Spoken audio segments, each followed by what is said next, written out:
learn together one story in Parshat Lech Lecha. It's a very well-known story. I really want to focus on Hashem today on one line, one aspect of this story which at first glance is very difficult to understand. The story is about that Avraham Avinu and Sarah Imenu were married for many years without children.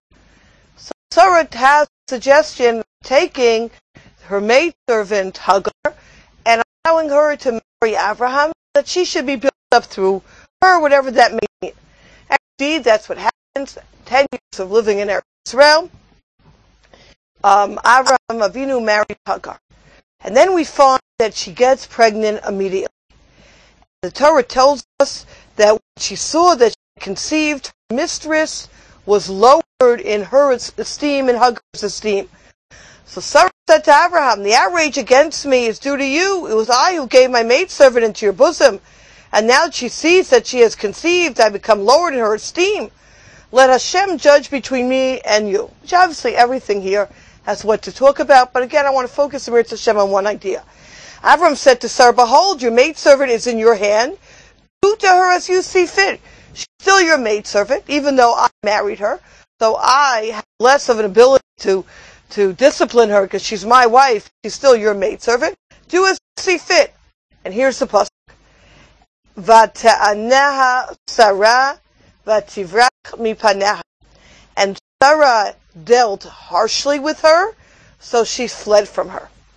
And then the Chumash goes on to tell us that she runs to the midbar and she sees angel after angel, and the angel says to her, who are you? Where are you coming from? And she said, I'm running away from Sarah, my mistress. And the angels of Hashem said to her, to Hagar, return to your mistress and submit yourselves to her domination. So the obvious question that we have here, and this is the Tam V'das articulates this question in such a beautiful way.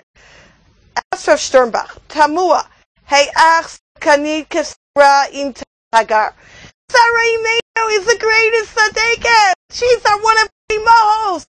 How do we look at Sarah Imenu as a sweet, nice old lady? If we could even, I don't know if we could compare to Rebbe Kenyevsky, but we're talking about thousands of times even greater than that. Could you see Rebbe Kenyevsky hurting anybody? Of course not. Sarah Imenu. And the Torah is so careful that we should be kind to everybody and not hurt anybody. And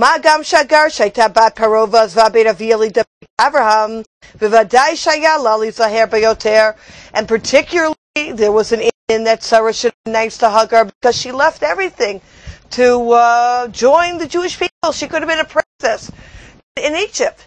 How are we to understand this pasuk?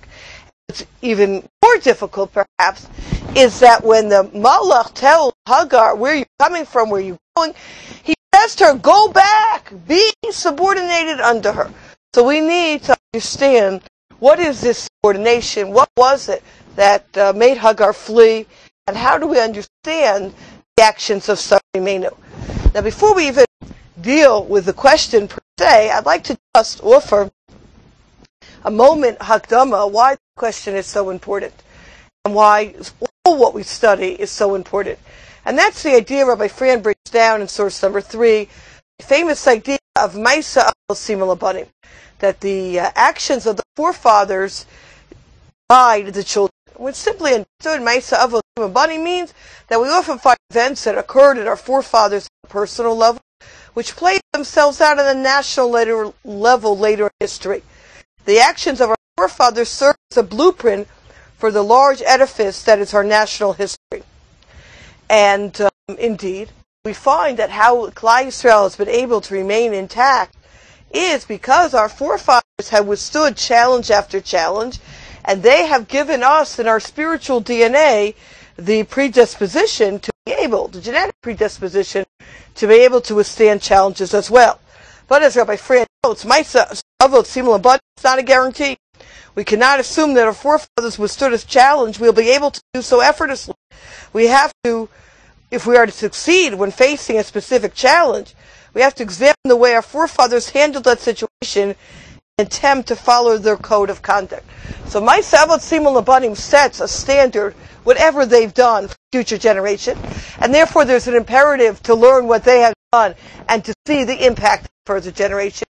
And second, we need to understand that they're setting up for us a mode of conduct, and we have to learn from them, because this is a model for how we need to behave as well. The Siftei Chaim, Rav Chaim Friedlander Zatzal, in source number 4, takes the idea of Ma'aseh Avot Labanim even further. He quotes famous Ramban in 4 and 5, is that the details of the Chumash, which may feel are just extraneous, chas v'shalom, are here to teach us that everything the Avos did was calculated and with an intention of like setting down for future. The Ramban gives Avram Avinu stopped in Shem when he first came down to Eretz Yisrael. Happened there. His children are going to need a lot of help in Shem. This is where Dinah was abducted. This is where we